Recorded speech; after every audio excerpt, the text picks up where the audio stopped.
Assalamualaikum warahmatullahi wabarakatuh. Waalaikumsalam. Alhamdulillah. Alhamdulillahillazi khalaqal mauta wal hayata liyabluwakum ayyukum ahsanu amala. Asyhadu an la ilaha illallah wahdahu la syarikalah.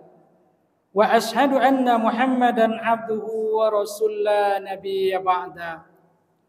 Allahumma salli wa sallim wa barik ala Muhammadin wa ala alihi wa ashabihi rasulillahi ajmain. Amma ba'du fa ya ibadallah, usikum wa nafsi bittaqwallah wa ta'atihi la'allakum turhamun. Faqala ta'ala fil Qur'anil Karim, a'udzu billahi minasy syaithanir rajim. Bismillahirrahmanirrahim. Innamal mu'minuna al-ikhwatum fa'aslihu baina wa akhawaykum wattaqullaha la'allakum turhamun. Al-Hujurat ayat 10. Sesungguhnya orang-orang mukmin itu bersaudara. Karena itu damaikanlah antara kedua saudaramu yang berselisih dan bertakwalah kepada Allah agar kamu mendapat rahmat. Kaum muslimin sedang jamaah Jumat rahimakumullah. Alhamdulillah, pada hari yang mulia ini, di tempat yang mulia ini, orang-orang yang dimuliakan oleh Allah di dalam rumahnya ini, kita bertemu muka dalam rangka berubudiyah kepada Allah, mencari keridhaannya, dengan harapan segala aktivitas dan amal ibadah yang kita lakukan hendaknya diridhai oleh Allah Subhanahu wa taala dan diberikan pahala yang berlipat ganda. Amin ya rabbal alamin. Selanjutnya, selawat beriring salam mari pula kita sampaikan kehariban baginda Rasulullah sallallahu alaihi wasallam dengan mengucapkan Allahumma salli ala Muhammad wa ala ali sayyidina Muhammad. Assalamu alayka ya Rasulullah. Assalamu alayka ya Habibullah. Mudah-mudahan dengan selalunya kita berkirim selawat kepada beliau sebagai rasa cinta kita kepada beliau. Pada saat di Yaumil Mahsyar nanti, kita dikumpulkan mulai dari umat Nabi Adam sampai umat Nabi Muhammad. Hendaknya kita mendapat pertolongan dan syafaat dari Rasulullah sallallahu alaihi wasallam. Amin ya rabbal alamin. Kaum muslimin sedang jamaah Jumat rahimakumullah. Pada kesempatan ini, khatib mengajak diri sendiri dan kita yang hadir di rumah Allah yang mulia ini, mari setiap waktu dan kesempatan kita tingkatkan ketakwaan dan keimanan kita kepada Allah Subhanahu wa taala dengan jalan melaksanakan seluruh yang diperintahkan oleh Allah dan menjauhi segala apa yang dilarangnya. Mudah-mudahan di akhir hayat kita mendapat predikat takwa di sisi Allah Subhanahu wa taala, karena predikat takwa itulah orang yang mulia di sisi Allah Subhanahu wa taala. Kaum muslimin sedang jamaah Jumat rahimakumullah. Pada Jumat kali ini, MDI Kota Pekanbaru mengangkat judul khutbah, yaitu signifikansi ukhuwah. Kaum muslimin sedang jemaah Jumat yang berbahagia. Di awal khutbah tadi khatib telah membacakan sepotong surat, yaitu surat Al-Hujurat ayat 10. Bismillahirrahmanirrahim. Innamal mu'minuna ikhwatum fa'aslihu baina akhawaykum wattaqullaha la'allakum turhamun. Sesungguhnya orang-orang mukmin itu bersaudara. Karena itu damaikanlah antara kedua saudaramu yang berselisih dan bertakwalah kepada Allah agar kamu mendapat rahmat. Kaum muslimin sedang jemaah Jumat yang berbahagia. Ini adalah dasar dari judul yang diangkat oleh FDI Kota Pekanbaru, yaitu signifikansi ukhuwah. Kaum muslimin sedang jemaah Jumat yang berbahagia. Ukhuwah diambil dari akar kata yang artinya persaudaraan. Di dalam Al-Quran, kata-kata ukhuwah ini terdapat 52 kali pengulangan dengan berbagai pengertian. Oleh karena itu, dari 52 kali pengulangan tersebut, maka dapat disimpulkan menjadi 5 pengertian. Yang pertama yaitu ukhuwah yang berarti saudara kandung atau saudara seketurunan. Hal ini terdapat dalam surah An-Nisa ayat 23. Yang kedua yaitu saudara yang dijalin oleh ikatan keluarga yang terdapat di dalam surah Thaha ayat 29 sampai 30. Dan yang ketiga, ukhuwah atau saudara sebangsa walaupun tidak seagama. Hal ini dijelaskan dalam Al-Quran surat Al-A'raf ayat 65. Lalu yang kelima adalah saudara seagama yang terdapat dalam surah Al-Hujurat ayat 10 yang di awal khutbah tadi khatib bacakan. Kaum muslimin sedang jemaah Jumat yang berbahagia. Dari 5 pengertian ini, maka ukhuwah dapat dibagi menjadi 4 tingkatan. Yang pertama yaitu ukhuwah ubudiyah. Apa itu ukhuwah ubudiyah? Yaitu persaudaraan yang terjalin karena kita sama-sama makhluk Allah. Kita sama-sama tunduk dan patuh kepada Allah. Konsep ini apabila kita laksanakan dalam hidup dan kehidupan kita, dan inilah akan menciptakan kedamaian dunia. Karena ukhuwah di sini adalah ukhuwah yang paling luas cakupannya, paling umum. Bukan saja kita sesama manusia, tetapi kita dengan makhluk ciptaan Allah yang lain. Apakah itu hewan, apakah itu tumbuh-tumbuhan. Apabila konsep ukhuwah ini kita terapkan dalam hidup dan kehidupan, maka ciptaan Allah akan hidup damai, tenang, tentram, dan kita sejahtera. Tidak ada lagi binatang yang diperlakukan sewenang-wenang. Binatang ciptaan Allah akan memberikan manfaat kepada kita. Begitu juga dengan tumbuh-tumbuhan. Apabila kita menerapkan konsep ukhuwah ini, maka tumbuh-tumbuhan akan mendatangkan manfaat kepada kita.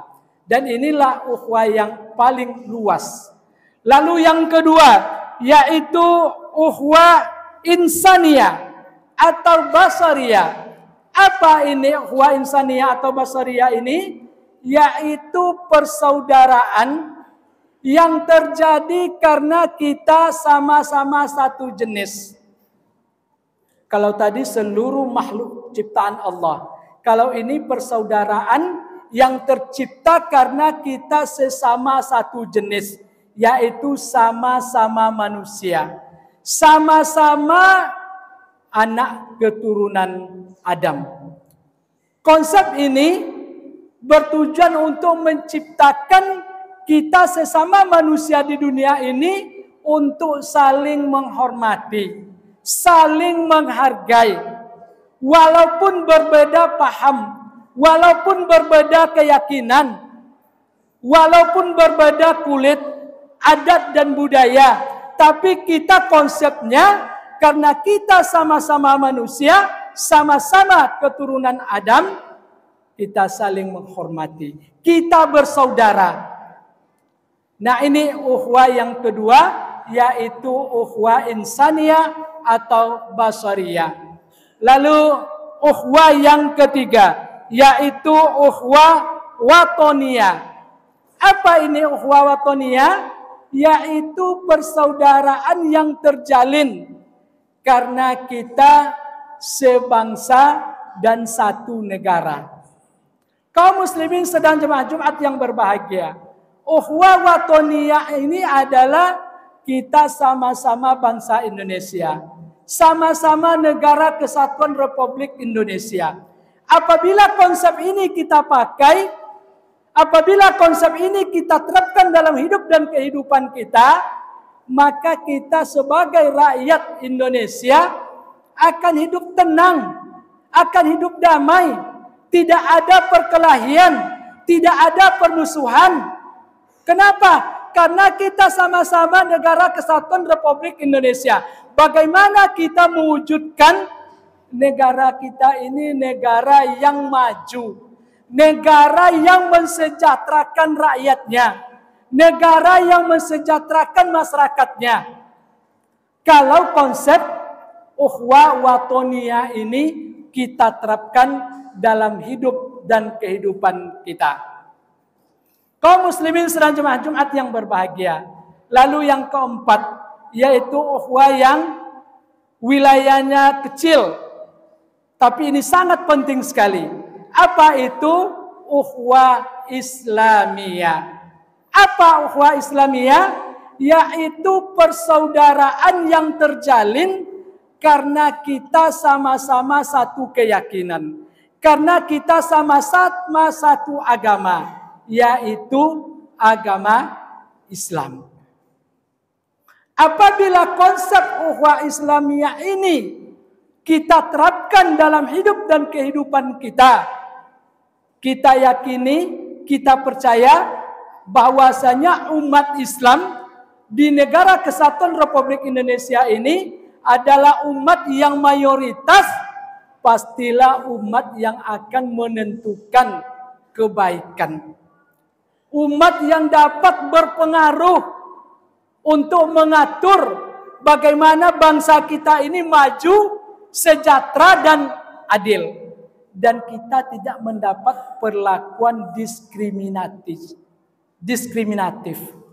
Kalau kita benar-benar menjalankan ukhuwah Islamiyah. Kaum muslimin sedang jemaah Jumat yang berbahagia. Dari 4 tingkatan ukhuwah tadi, kita lihat pada saat sekarang ini, dalam hidup dan kehidupan kita, terutama kita lihat ukhuwah Islamiyah kita, yaitu persaudaraan antara kita sesama umat Islam. Seperti apa perjalanannya sekarang? Tadi khatib katakan, kita umat yang banyak, mayoritas. Tetapi perlakuan kepada kita umat Islam akhir-akhir ini banyak yang tidak mendatangkan manfaat kepada kita dan bahkan diskriminatif terhadap umat kita. Kenapa? Karena kita kurang menerapkan ukhuwah Islamiyah. Kaum muslimin sedang jemaah Jumat yang berbahagia. Jadi oleh karena itu, ukhuwah ini akan mudah terkoyak, akan mudah rapuh. Disebabkan oleh apa? Minimal ada 3 penyebab. Pertama, ukhuwah itu akan terpecah disebabkan oleh perpolitikan. Kaum muslimin sedang jemaah Jumat yang berbahagia. Politik dapat mengantarkan masyarakatnya, rakyatnya menjadi tentram dan sejahtera apabila politik itu dijalankan penuh dengan amanah. Politik juga dapat mendatangkan musibah dan pertikaian apabila yang menjalankan politik itu orang yang tidak amanah. Jadi oleh karena itu, kaum muslimin sedang jemaah Jumat yang berbahagia, mari kita terapkan, kita laksanakan ukhuwah Islamiyah kita ini, terutama dalam bidang politik. Bersatu kita agar kita umat Islam dapat menjadi penentu, bukan menjadi pengekor. Ini kita banyak, mayoritas, tapi kita tidak menjadi penentu.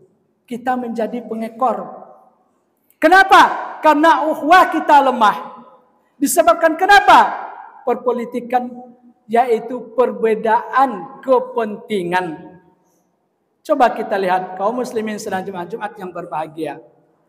Berapa banyak partai-partai Islam kita yang tujuannya sebenarnya untuk Islam, tapi karena berbeda kepentingan membuat kita tidak bersatu, membuat kita terpecah belah, sehingga penentuan itu tidak berada di tangan kita, ditentukan oleh orang lain. Jadi oleh karena itu, kaum muslimin sedang jemaah Jumat yang berbahagia, apalagi kita akan menuju 2024, yaitu tahun politik, mari kita perkuat ukhuwah Islamiyah kita, persaudaraan kita sesama Islam. Biar kita berbeda partai, tetapi pemimpin yang akan kita pilih adalah pemimpin yang sesuai dengan ajaran agama kita, yang bisa memberikan kita keteduhan, yang bisa memberikan kita keselamatan, baik di dunia maupun di akhirat. Ini yang perlu kita camkan. Jadi oleh karena itu, kaum muslimin sedang jemaah Jumat yang berbahagia, mari kita satukan langkah, kita kuatkan ukhuwah Islamiyah kita. Lalu yang kedua, apa yang menyebabkan ukhuwah Islamiyah itu bisa terkoyak, bisa rapuh, yaitu karena faktor ekonomi. Kaum muslimin sedang jemaah Jumat yang berbahagia, faktor ekonomi memang sangat berpengaruh dalam hidup dan kehidupan kita. Bahkan di antara kalangan umat kita, umat Islam yang keimanannya lemah, ekonominya lemah, ini sangat mudah sekali dipengaruhi oleh orang lain.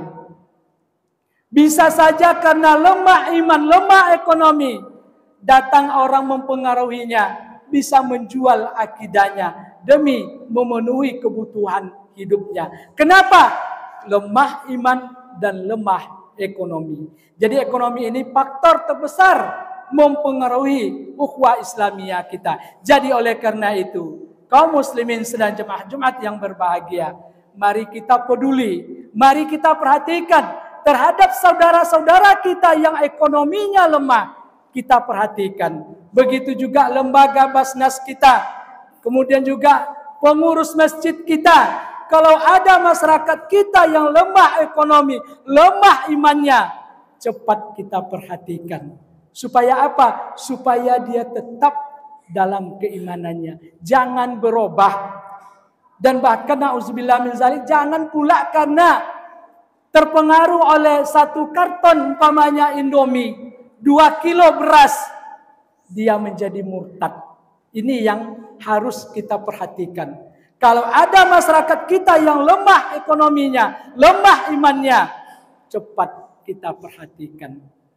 Kemudian kaum muslimin sedang jemaah Jumat yang berbahagia, faktor yang ketiga yang menyebabkan rapuhnya ukhuwah Islamiyah, terkoyaknya ukhuwah Islamiyah, yaitu karena terdapat perbedaan pendapat dalam menjalankan amal ibadah kita.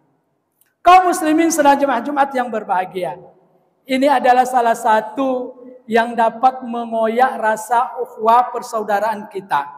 Apa itu? Perbedaan pendapat para ulama, terutama dalam masalah ibadah. Contohnya saja, berbeda kita dalam menjaharkan baca bismillah sebelum Al-Fatihah. Padahal sama-sama baca bismillah. Yang satu dibaca jahar atau dikuatkan, yang satu dibaca dalam hati atau disir. Jamaah yang lain mengambil kesimpulan, tidak bagus apa pula dasarnya. kok tidak baca bismillah akan membaca Al-Fatihah. Mulai terjadi perbedaan pendapat. Dan bahkan yang lebih parahnya, perbedaan ini membuat kelompok-kelompok kecil. Setelah dibuat kelompok kecil, dan bahkan dia melaksanakan ibadah mungkin tertentu pula. Atau begitu imam yang tidak sepaham dan tidak sependapat dengan dia menjadi imam, dia nggak masuk ke masjid. Dia menunggu. Nah, ini adalah salah satu yang memecah ukhuwah Islamiyah kita. Yakin dan percayalah kaum muslimin sedang Jumat yang berbahagia. Masalah khilafiyah adalah masalah yang tidak akan selesai sampai pun kita meninggal. Pasti akan ada. Ya, masalah khilafiyah, terutama dalam masalah ibadah. Dan saat sekarang ini banyak pula di antara kita yang mengatakan semua hari-hari besar Islam itu diperingati itu adalah bid'ah. Ini juga sumber yang dapat mengoyak ukhuwah Islamiyah kita. Orang memperingati Maulid Nabi itu bid'ah, tidak ada dasar, tidak pernah dilakukan pada masa Rasulullah. Sebenarnya ini tidak perlu dikemukakan. Kalau kita ingin mengikuti, ikuti. Jangan memprovokasi. Jangan mempengaruhi orang yang lain. Dan ini tujuannya baik. Setiap hari besar Islam itu adalah baik. Ya, kita laksanakan baik. Walaupun itu tidak dilaksanakan pada masa Rasulullah.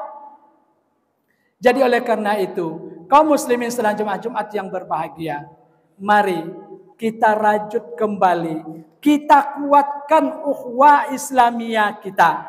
Supaya apa? Supaya kita umat Islam betul-betul umat yang kompak, umat yang bersatu, tidak bisa diintimidasi, tidak bisa diteror, dan kita adalah penentu karena kita adalah umat yang terbanyak. Kalau kita penentu dan kita menjalankan negara ini sesuai dengan syariat kita dan aturan negara kita, insya Allah akan tercipta masyarakat yang sejahtera, adil dan makmur. Akan tercipta keadilan dan akan tercipta yaitu kita manusia yang selamat hidupnya di dunia dan bahagia hidupnya di akhirat. Fa'tabiru ya ulil absar la'allakum tuflihun.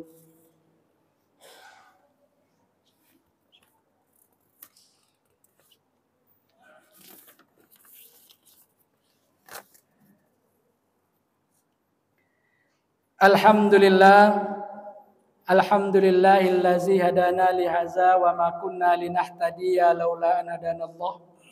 Asyhadu an la ilaha illallah wahdahu la syarikalah wa asyhadu anna Muhammadan abduhu wa rasulullah nabiyya ba'da. Allahumma salli wa sallim wa barik ala Muhammadin wa ala alihi wa ashabihi rasulillahi ajmain.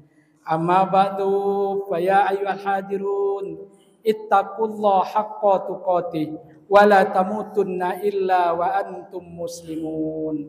Faqala ta'ala fil Qur'anil Karim, a'udzu billahi minasy syaithanir rajim. Bismillahirrahmanirrahim.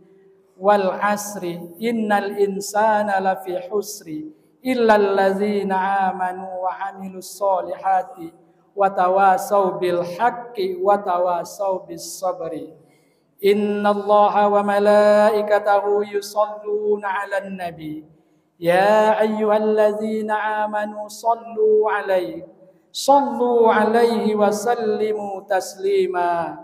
Allahumma salli ala sayyidina Muhammad wa ala ali sayyidina Muhammad kama sallaita ala sayyidina Ibrahim wa ala ali sayyidina Ibrahim wa barik ala Muhammad wa ala ali Muhammad kama barakta ala Ibrahim wa ala ali Ibrahim fil alamin innaka Hamidum Majid.